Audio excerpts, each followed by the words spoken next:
Hello students, welcome to Mansarovar Law Center. My name is Sonal Gupta. My endeavor here is to give you authentic information of law in today's world of misinformation. So today we are going to learn the correct position of an offense called abetment to suicide, which is unfortunately very much in news due to suicide by Atul Subhash, the software engineer in Bangalore. So since it's a YouTube video, I'll keep it short, I'll keep it very relevant, and I'll tell you to the point law. So if we talk about the legal provision, then abetment to suicide IPCK sections 305 and 306 में deal होता था, और जो new law है BNS भारतीय न्याय संहिता उसके sections 107 and 108 में है. There is no difference at all, it's 100% same, just sections बदले हैं. The question arises that what is the meaning of the term abetment to suicide. तो देखो, अबेटमेंट का मतलब होता है किसी को उकसाना. To abet means to encourage somebody, to instigate somebody. किसी को किसी आइडिया के लिए एनकरेजमेंट देना, नेगेटिवली इंस्पायर करना इज अबेटमेंट टू सुसाइड. तो अगर आप इसका लिटरल मतलब देखो, एकदम लिटरल सेंस में, तो अबेटमेंट टू सुसाइड का मतलब हुआ किसी को सुसाइड कमिट करने के लिए एनकरेज करना, इंस्टिगेट करना.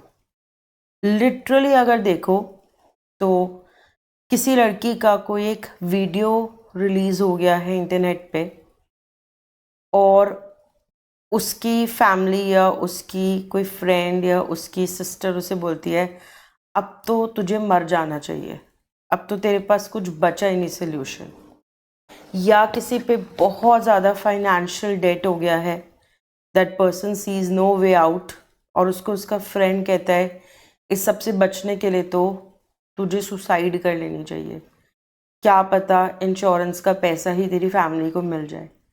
ये तो बिल्कुल लिटरल मतलब हो गया अबेटमेंट टू सुसाइड का, किसी को सुसाइड करने के लिए उकसाना, एनकरेज करना, इंस्पायर करना. ओके, बट जो इसका ट्रू मीनिंग होता है, जो इसका रियल मीनिंग होता है, वो होता है ऐसे सर्कमस्टांसेस बना देना, ऐसे सर्कमस्टांसेस कंस्ट्रक्ट कर देना कि किसी के पास कुछ ऑप्शन ही ना बचे, बल्कि उसे खुद की जान लेनी पड़े. ऐसे हालात क्रिएट कर देना that a person is forced to end his or her life. For example, अगर हम देखें तो एक ये हस्बैंड है, ये अपनी वाइफ को बहुत टॉर्चर करता है, इसे दिन रात मारता है, मिसट्रीट करता है, गालियाँ देता है. इसके पेरेंट्स भी इस लड़की से डाउरी की डिमांड करते रहते हैं, अगेन इसको मिसट्रीट करते हैं, इसको नैग करते हैं, ताने देते हैं, और महीनों तक, सालों तक ये टॉर्चर झेलने के बाद अल्टीमेटली ये लड़की सुसाइड कर लेती है. तो ये जो इसने सुसाइड करी है वो इन लोगों के ही तो बनाए हुए हालात थे कि she was forced to end her life, है ना.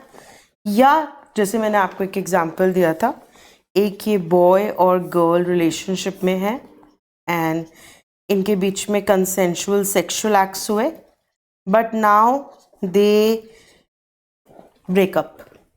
और अब ये लड़का लड़की से बदला लेने के लिए, या अगर वो पैचअप के लिए मना कर देती है, तो उनकी इंटीमेट वीडियो इंटरनेट पे रिलीज कर देता है, और ये लड़की उसको बहुत रिक्वेस्ट करती है to pull down that video, but he doesn't relent, and वो इतनी ज़्यादा वायरल हो जाती है, इसके फैमिली मेम्बर्स देख लेते हैं, इसकी जॉब छूट जाती है, and ultimately she commits suicide.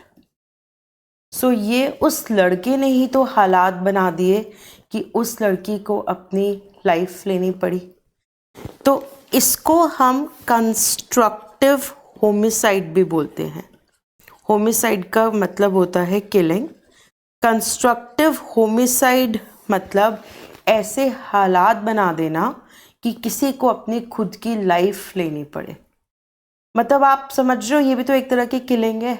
अपने हाथों से किलिंग नहीं कर रहा, कोई किसी को मजबूर करके उसी को अपनी लाइफ लेने के लिए, एंड करने के लिए कंपेल कर रहा है। सो ये भी एक तरह की किलिंग है। This is called constructive homicide. इसके बारे में बहुत ही इंटरेस्टिंग बात है। If I tell you about the origin of this offence, तो ये ऑफेंस लॉर्ड विलियम बेंटिंग ने क्रिएट किया था। लॉर्ड विलियम बेंटिंग एक इंग्लिश मैन थे। हमारा आईपीसी तो 1860 में ब्रिटिशर्स ने ही बनाया था। तो lord William Bentinck hated the sati प्रथा।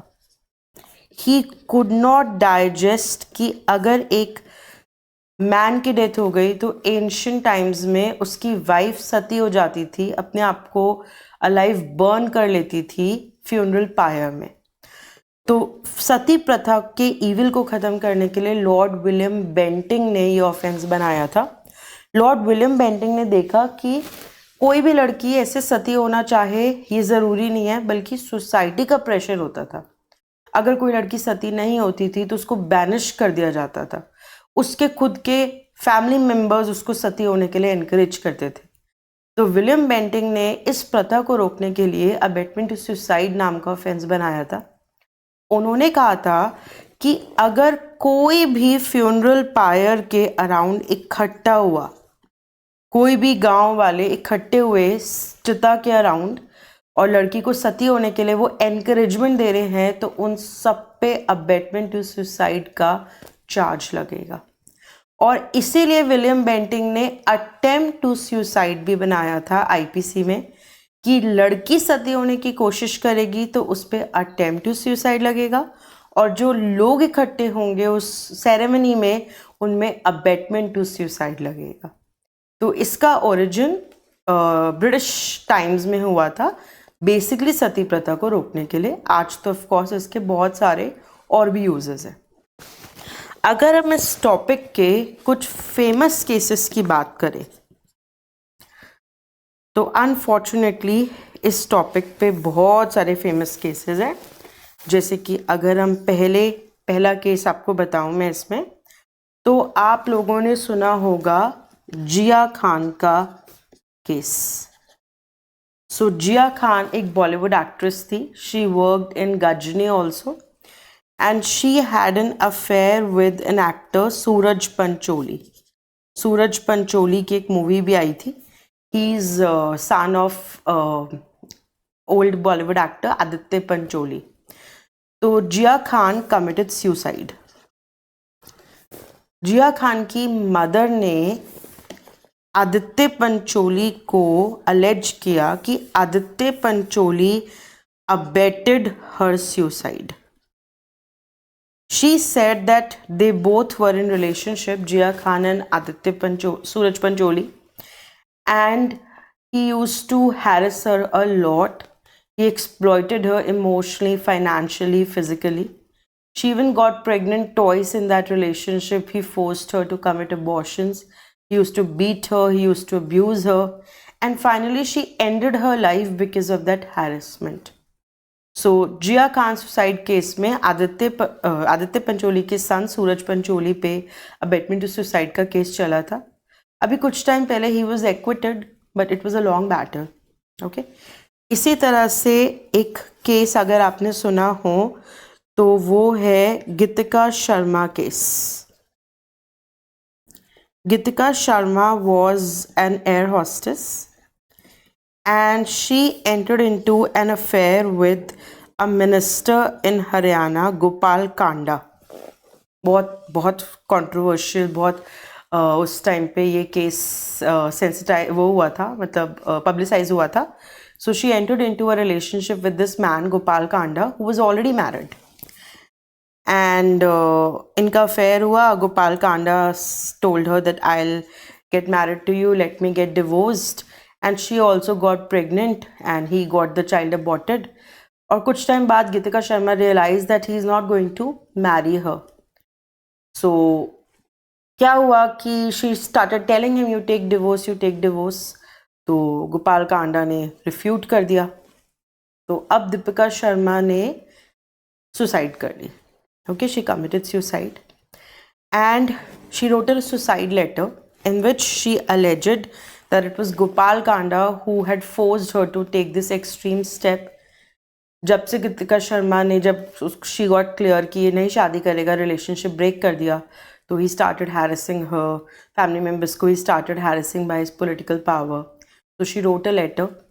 तो उस टाइम पे बहुत इस चीज़ का केस हुआ था एंड बहुत ही सैड केस है. गीतिका शर्मा की मदर ने भी सुसाइड कर ली थी कुछ टाइम बाद. They used to stay in Delhi only in Ashok Vihar. That case was very famous. So this is one case. Then there is another case, Ruchika Girotra case. So Ruchika Girotra was a budding badminton player in Haryana and वहाँ के DGP Rathore ने रुचिका को molest किया था. When she was around 14 years of age, she raised a complaint and फिर बहुत harassment हुई. He was too powerful in Haryana. Ruchika के ब्रदर को भी अरेस्ट करा दिया था, फादर का बार बार ट्रांसफ़र करवा दिया था. This girl committed suicide and DGP Rathore was found guilty, but बहुत ही कम सज़ा हुई थी and it was really criticized. This was also a abetment to suicide.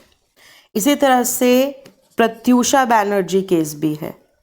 आपको अगर याद हो, she was the actress in Balika Vadhu and she committed suicide. It sent shockwaves in country.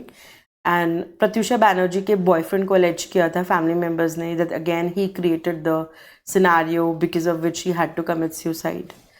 Last year या इसी साल शायद 1 जनवरी को या लास्ट ईयर 30 दिसंबर समथिंग को एक TV actress, if I am not wrong, Tanishka Sharma, हो सकता है मैं नाम गलत बता रही हूँ, तनिष्का शर्मा ने सुसाइड कर ली थी and her boyfriend was alleged to have abetted her suicide. बिल्कुल ही न्यू ईयर के आसपास का केस है ये. And how do we forget the Sushant Singh Rajput case. Sushant Singh Rajput case जो इतना फेमस हुआ था, उसमें भी यही था कि जो सुशांत सिंह राजपूत की गर्लफ्रेंड थी रिया चक्रवर्ती, she was charge sheeted with abetment to suicide and कहा गया था कि she created such circumstances and she compelled him to take drugs and attend some vicious parties. And due to those pressures, Sushant Singh Rajput committed suicide. तो ये कुछ famous cases हैं इस topic पे. अगर हम करंट केस की बात करें, which is Atul Subhash case, तो अतुल सुभाष केस में इनफैक्ट मेरे को एक और बहुत ही रीसेंट केस याद आ गया, आपको भी बताती हूँ. सो अतुल सुभाष केस में अगर हम बात करें तो ही left 80 minutes video and 24 pages suicide note in which he held 5 people responsible for his suicide. His wife Nikita Singhania, mother-in-law Nisha Singhania, brother-in-law Anurag Singhania, one uncle of wife, I think Ashok Singhania, I'm not sure, and one judge of Jaunpur, Rita Sharma, I believe. Rita ही है नाम, Sharma is second भी, I'm forgetting. So he said in his suicide video and suicide note कि उसकी wife ने जीना मुश्किल कर दिया था, बहुत ज़्यादा टॉर्चर किया था, मल्टीपल केसेस फाइल करके, और बच्चे से मिलने नहीं देती थी, and she was demanding a huge amount of alimony and she was creating all kind of psychological terror upon that man. Unfortunately, we know how 498A of IPC has been misused by women a lot. Supreme Court has also said it so many times. So ये एक बहुत ही unfortunate case है और इसमें चल रहा है पूरा justice is due and that man has lost his life. और बहुत ज़्यादा मीडिया प्रेशर की वजह से अभी रिसेंटली अरेस्ट किया है. लेट्स सी अगर जज के अगेंस्ट भी कुछ होता है, because it is very unfortunate that the system which is suppose to help people is doing such things. So prima facie तो ये एक अबेटमेंट टू सुसाइड का केस है. If somebody is ending his or her life, then it can't be fast. That person must have been in a lot of pain. इसी से related अभी 15-20 दिन पहले एक एयर हॉस्टेस ने सुसाइड कर ली थी दिल्ली में. एंड बॉयफ्रेंड को फैमिली मेम्बर्स ने एक्यूज करा है अबेटमेंट टू सुसाइड के लिए कि बॉयफ्रेंड की वजह से हुआ. सो ये बहुत आ रहा था कि उस एयर हॉस्टेस, क्योंकि वो एक लड़की थी, उसकी अब सुसाइड थी तो 1 मिनट में उसके बॉयफ्रेंड को अरेस्ट कर लिया. बट यहाँ पे जब तक निकिता सिंघानिया अरेस्ट नहीं हुई थी तो फीमेल्स के साथ इतनी ज़्यादा बायसनेस क्यों है लॉ में, ये बात बहुत उठी थी. So this is the meaning of abetment to suicide. Now, I would like to tell you one more thing which is very interesting about it, and that is the punishment for abetment to suicide. So, देखो abetment to suicide में अगर एक child या unsound person या mad person या drunk person etc. की suicide abet की जाती है, drunk person, mad person, child etcetera की सुसाइड अबेट होती है, तो उसमें डेथ सेंटेंस तक अवॉर्ड किया जा सकता है. बहुत कम ऑफेंसेस के लिए डेथ सेंटेंस अवॉर्ड होता है, like terrorism, waging war, murder, certain cases of rape, kidnapping for ransom. But अगर एक छोटे बच्चे की, 18 साल से छोटे बच्चे की, ड्रंक पर्सन की, मैड पर्सन की सुसाइड अबेट होती है तो डेथ सेंटेंस तक अवॉर्ड किया जा सकता है. जैसे कि आपको अगर याद हो तो एक बहुत ज़्यादा नोटोरियस गेम था ब्लू व्हेल चैलेंज, जिसमें लास्ट चैलेंज होता था कि जो बच्चा होता था उसको छत से कूदना होता था, मतलब इस तरह की कोई एक्टिविटी करनी होती थी that the child ended up losing the life. That was the blue whale challenge. या अगर एक mad person है, उसको कोई हिल के पास ले गया, उसको कोई अकल नहीं है, उसको बोला तुम यहाँ से जंप लगाओ, सुपरमैन की तरह नीचे लैंड करोगे, something like that, and the person doesn't know and that person jumps and loses life. So इसमें डेथ सेंटेंस तक अवॉर्ड किया जा सकता है. अदरवाइज अगर जनरल केस है तो उसमें लाइफ इम्प्रिजमेंट तक अवॉर्ड की जा सकती है. लाइफ इम्प्रिजमेंट बिल्कुल भी 14 इयर्स नहीं होता है. ये आई एम सो सॉरी, ये एक हिंदी मूवीज़ का मिथ है, इस पे एक सेपरेट डिस्कशन करेंगे. लाइफ इम्प्रिजमेंट का मतलब होता है, as the name suggest, imprisonment for remainder of natural life, imprisonment for rest of the life, आजीवन कारावास, आखिरी सांस तक जेल. तो इसमें मैक्सिमम सज़ा लाइफ इम्प्रिजमेंट हो सकती है. It's also a kind of homicide, it's also a kind of taking life from a person. Okay, so these are the basic topics about abetment to suicide. I hope you have understood the meaning. This is the authentic information, this is the correct information, and I'll keep on posting more videos which will help you a lot. So thank you very much, and if there are any queries, please feel free to leave them in comments. I'll answer them definitely. Thank you. Take care.